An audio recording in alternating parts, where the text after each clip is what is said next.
everyone, this is Lucy, and in this video I will show you how to merge C and D drive in Windows 11. So first, simply go to search bar and type partitions. You will see this create a new format hard drive.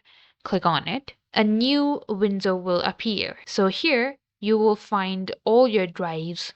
So in order to merge these two drives, you need to make sure that you have a backup of this particular drive in another drive. Make sure you empty this drive completely because we are going to format this drive here. I will just show you how to do it. Now, first you need to delete this drive. I'm not going to do it. I'm just going to show you how it's done. Here, if you right click on this drive, you will see a delete volume. Just click on this and delete this drive after you have backed the contents of this drive in another drive. Now, go to your C drive and right click on it. Click on extend volume and you will find a file with your size of your D drive.